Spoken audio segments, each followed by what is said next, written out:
maka siapapun presidennya kalau sudah diputuskan tidak akan galau. Karena yang menjamin kita adalah Allah, bukan presiden, bukan makhluk. Bersandar kepada makhluklah yang membuat hati gelisah. Bersandar ke Allah lah yang membuat hati tenang.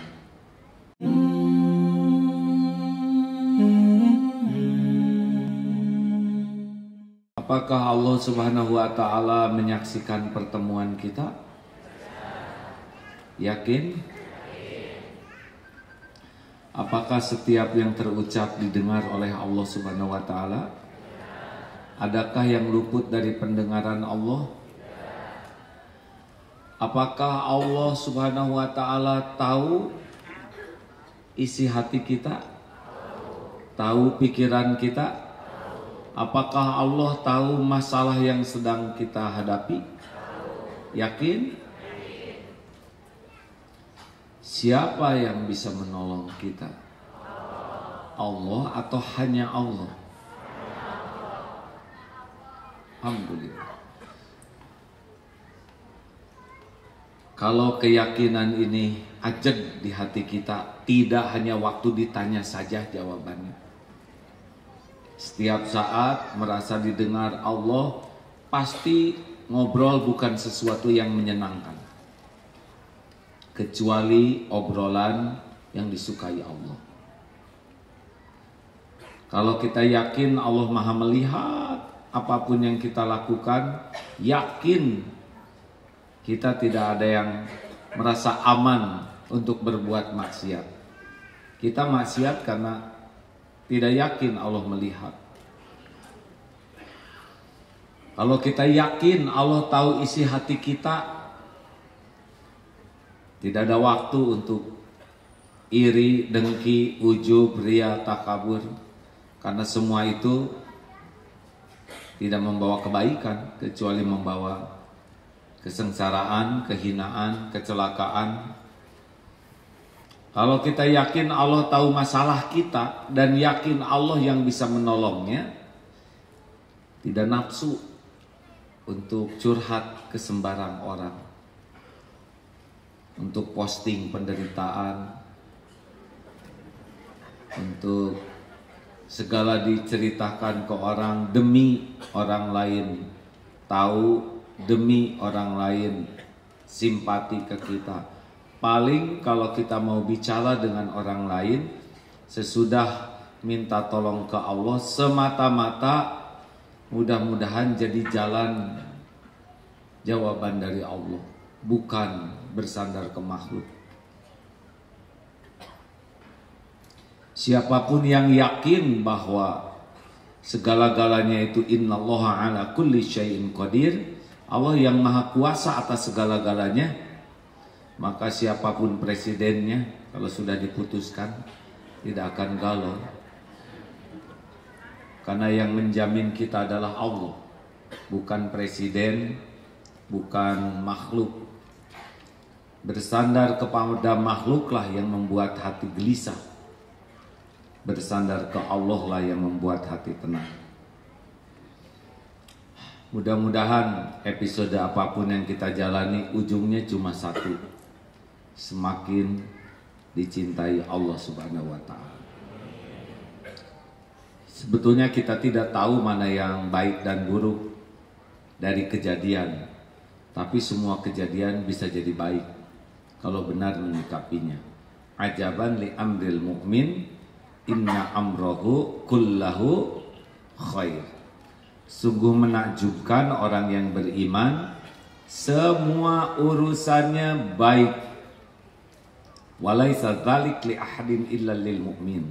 Dan tiada yang demikian itu kecuali orang yang mantap keyakinannya ke Allah. Diberi nikmat, dia bersyukur, fakana khairullah, maka itu baik baginya. Diberikan musibah, dia bersabar, fakana khairullah, itu pun baik baginya. Jadi mana yang baik bagi kita, dipuji atau dicaci?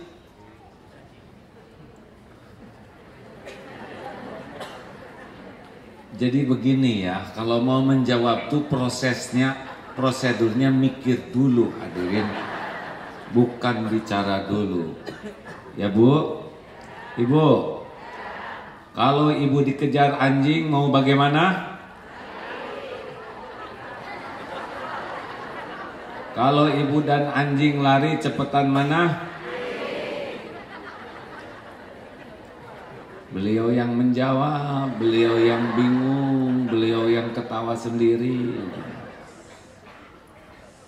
Ibu mau punya suami yang jujur? Ibu siap kalau suami Ibu mengatakan yang sejujurnya? Aneh. Kalau menurut saya gampang sekali jawabnya, ya kan? Ibu mau punya suami jujur? Mau. Ibu siap kalau suami mengatakan yang sejujurnya? Siap. Kan sederhana, ya kan? Jadi kalau kita yakin Allah tahu masalah kita, sebetulnya yang menyelesaikan masalah itu bukan kita.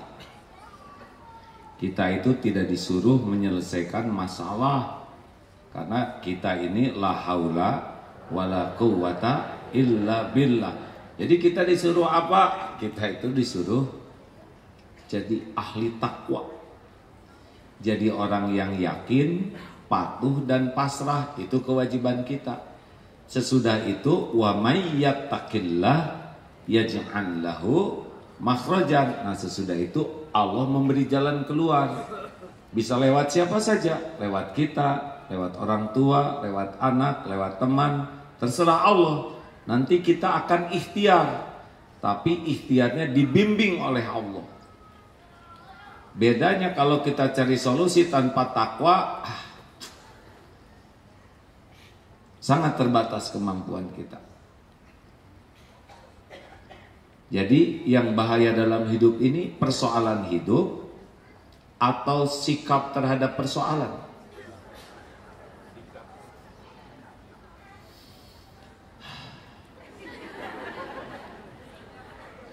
Yang bahaya bagi, tidak boleh emosi, yang bahaya bagi kita persoalan hidup atau sikap terhadap persoalan. Orang tidak lulus ujian bukan karena soal, melainkan karena salah jawabannya. Jelas, Bu? Jadi kalau Ibu stres, itu karena persoalan yang sedang dihadapi atau karena salah menyikapinya? Benar bisa. Tepat. Jadi kalau sudah galau-galau menghadapi persoalan, nyesek-nyesek, itu berarti ada yang salah. Salah satu yang salahnya adalah kebanyakan mikir, kurang zikir. Mikir hantem. Padahal yang bagus itu bagaimana?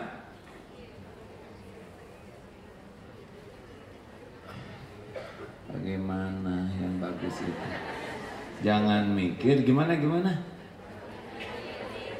Kita tidak mungkin tidak mikir, otak ini kerja terus. Tiap mikir jadi, nah itu. Jadi hasilnya banyak mikir sama dengan banyak zikir. Banyakan mana mikir dengan zikir akhirnya? Zikirnya. Mikir itu trigger dari zikir. Kayak mesin, zikirlah ke sana. Fadzkuruni adzkurkum, maka ingatlah padaku, aku ingat padamu. Kalau zikir kita benar, bagus, Allah Maha tahu, nanti Allah akan membimbing. Pertama biasanya dibimbing hati. Ala bidzikrillah tatmainnul qulub. Camkan hatimu hanya akan tentram dengan mengingat Allah. Jadi kalau ingat suami, ingat anak, ingat harta, ingat capres, ingat apapun yang tidak nyambung, kalau gebek begitu hati. Iya begitu. Itu oleh Allah dibuat begitu. Tiap ingat sesuatu tidak ingat Allah, oleh Allah diberikan gelisah, cemas, takut. Itu alarm yang Allah tanam di hati kita. Kalau kembali ke Allah, huwallazi anzalas sakinah, turun sakinah di hati.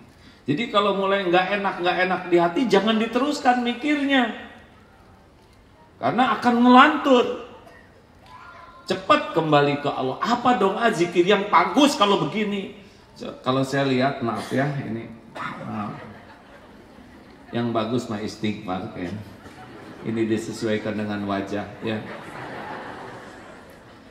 Emangnya kami wajah apa?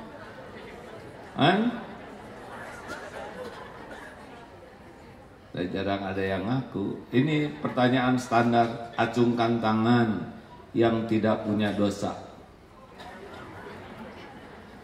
Acungkan tangan yang dosanya sedikit. Ibu ngacung? Oh, panas ya. Panas jangan begini dong Bu, ini terlalu banyak maknanya. Acungkan tangan yang dosanya sedang. Acungkan tangan yang merasa banyak dosa. Kenapa ada yang tidak ngacung? Karena saya banyak sekali. Jadi pantasnya zikir apa orang yang banyak dosa? Istighfar.